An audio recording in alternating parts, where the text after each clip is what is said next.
And here we are, in the Antarctic.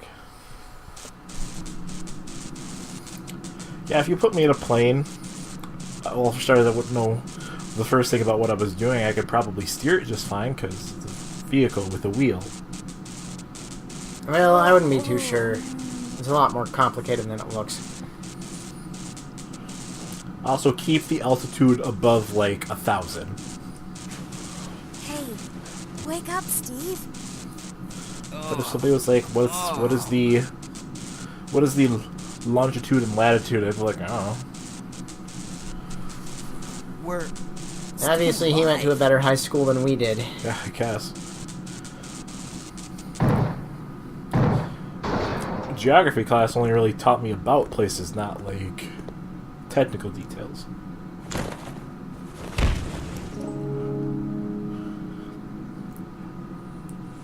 That was nothing but deliberate on everybody's part.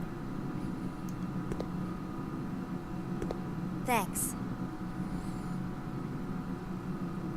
I can't get up. I have a boner.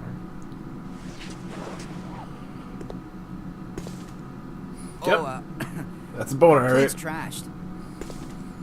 Well, let's split up and Thank find you, another way Captain off this Obvious. oversized freezer. Right. Okay, let's do it.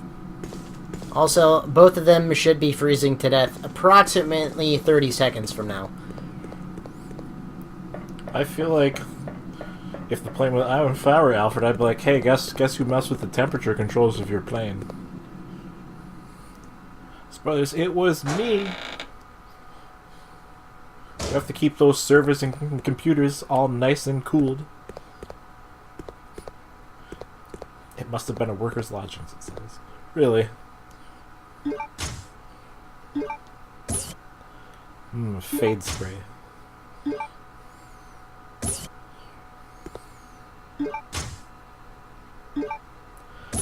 I feel that zombie right now. That's what it's like when I get up in the morning. Claire will be feeling it momentarily, I'm sure.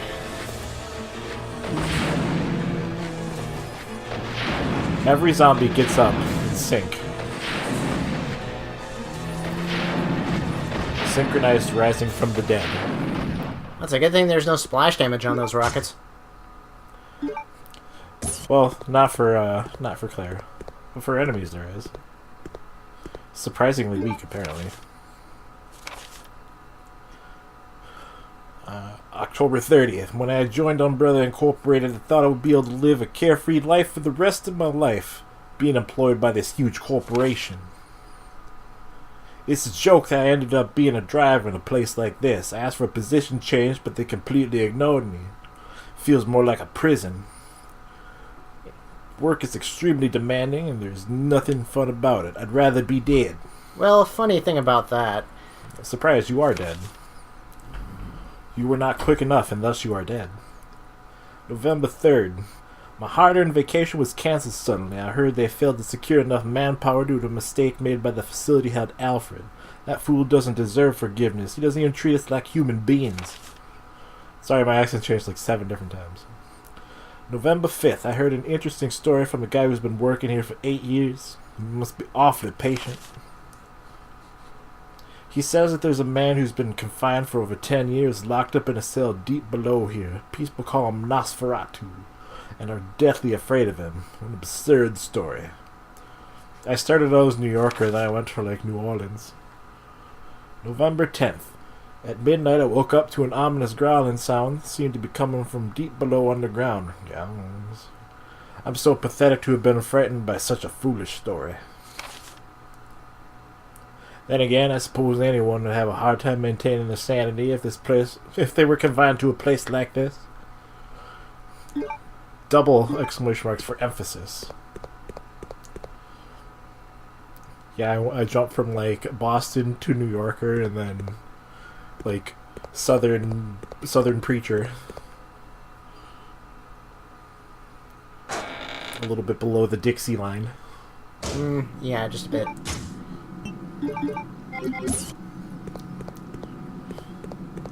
Other way. What are you thinking you're going to need that handgun for? Things that I can't aim up at or down at. And then we stumbled onto the set of Alien.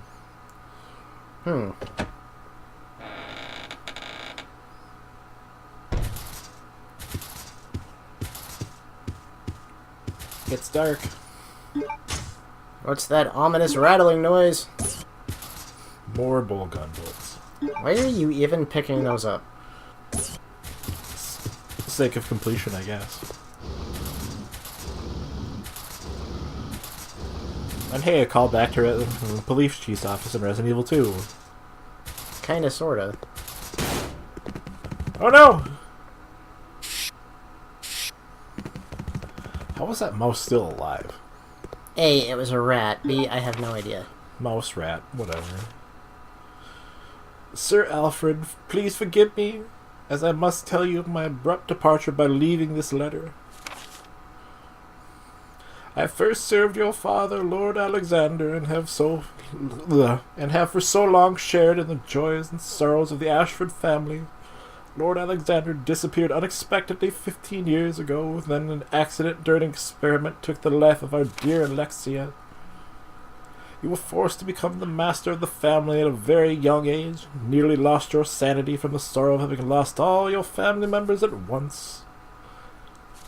How wrong was I? There was nothing I could do. I felt powerless. I first thought that I should kill myself to apologize, and then I realized it would be an insult to our dear Lord Alexander and Alexia in the other world. And then he died anyway. The end. Scott Harmon, Butler, Ashford family. Sure. It seems to operate on some form of electricity. Another memo. Ah, shit, how should I do this?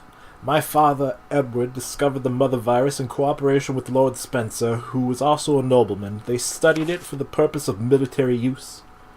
Eventually, their study took shape. They named the variation of the mother virus the T-virus. To camouflage the research, they established Umbrella Chemical Incorporated. I majored in biology. This is hard. I majored in biogenetics and have been involved with the top secret project, my father's research. So, supporting my father's research. Sorry, I beefed it. Doing a British accent is hard. I keep forgetting how to do it. We are now at a major disadvantage against other researchers as there are great... Just give it up. Yeah, I think I will. Competition in T-virus research. Apparently that is an actual field of research with, multiple companies in on it. This is at least in this world. A little bit weird. I'm going to use an abandoned mine as a research facility. In the Antarctic, what could go wrong? There are no mines in the Antarctic. Well, not anymore. It's abandoned. Ugh. Facility, room built. That seems more than just a room.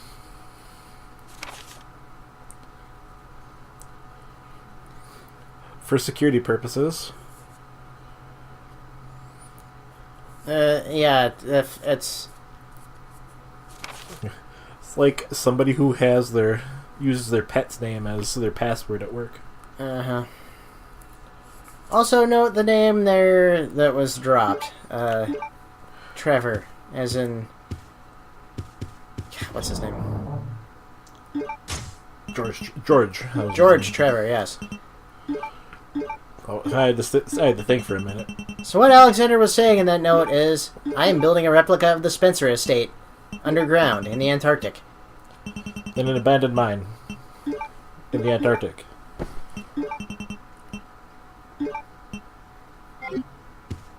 Why? I don't know.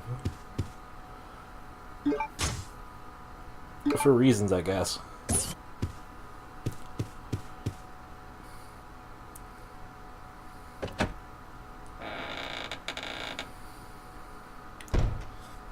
I should go turn on the electricity. And that is a thing you could do. Gross. And that's why I needed the handgun. I ain't sure it was low enough that I could have blown it up, but I didn't want to risk getting poisoned. Fair enough. Well, back to the rocket launcher. Or had any, like, suspiciously large moth eggs laid on me.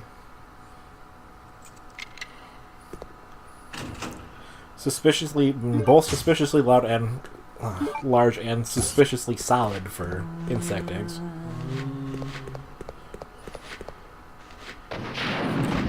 Those guys aren't actually zombies, they're just workers here. It's like me this morning.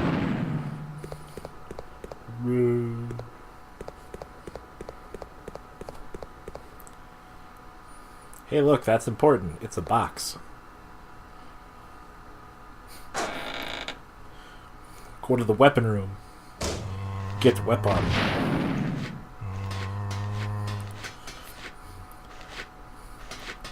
It also occurred to me how dark this room actually is. Yeah, it's kinda hard to see what the hell's going on. I just know there's zombies there, and so long as the game knows they're there, I can aim at them. Luckily, I have that fire to guide my way.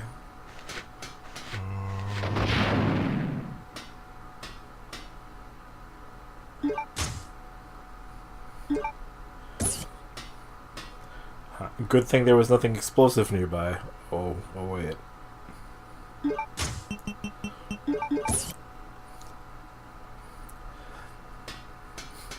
The explosive is heat sensitive. I can't help but feel like the grenade or the rocket launcher should work there, but it does not. It's not a heat-based projectile. No, it's an explosion-based projectile, which, you know, It's a different attribute than fire. Yes. Like how in Breath of the Wild there's flame resistance and heat resistance. Yes, two very different things. One keeps you from being lit on fire. The other one keeps you from drying up. It makes total sense. Except it really actually doesn't. Both of these things would do the exact same thing to you. So I suppose if you want to put it differently, heat protects your insides, whereas flame resistance protects your outsides. That seems about right.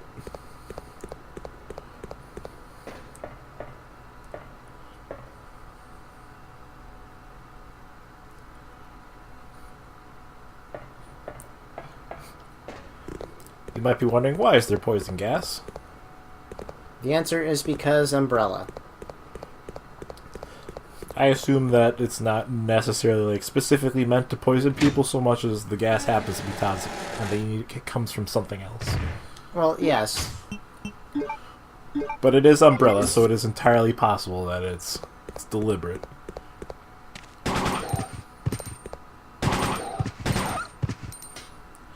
Nope. How did you even see that thing? Well, I had to replay this segment like 3 times. That would do it. The first time was because the resolution got messed up. The second time was because I forgot to enable the audio again. So this is technically the third time I played through this. With the power of my stand, technical difficulties.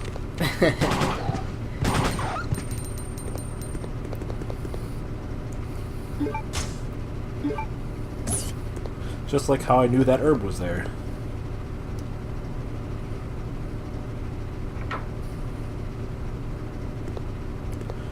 Yay, we have light. I feel like you'd probably want to have, like, the generator switch and the power switch, like, kind of a little bit closer to each other than that.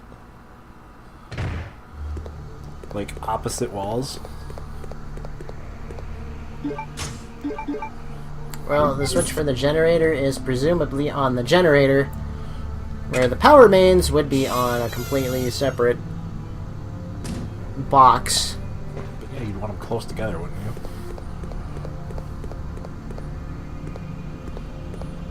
At least I assume you would. No, I'm not an architect.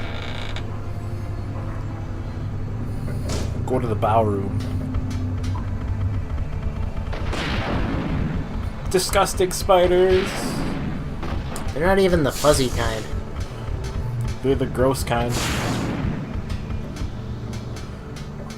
The kind that blow up when you shoot them.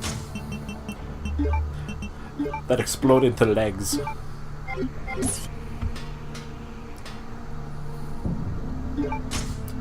And finally, almost halfway through the game, there's a blue herb. So, what would happen if you were poisoned up to this point? Actually, I don't think nothing can poison you up until now. Except for that one bug, I guess. Like the moth can. I don't know how moths are poisonous, but don't question it. That's just how it works. Look, they have that blue herb. They have to use it somewhere. Anyway, next time on Radical Bromance, no poison.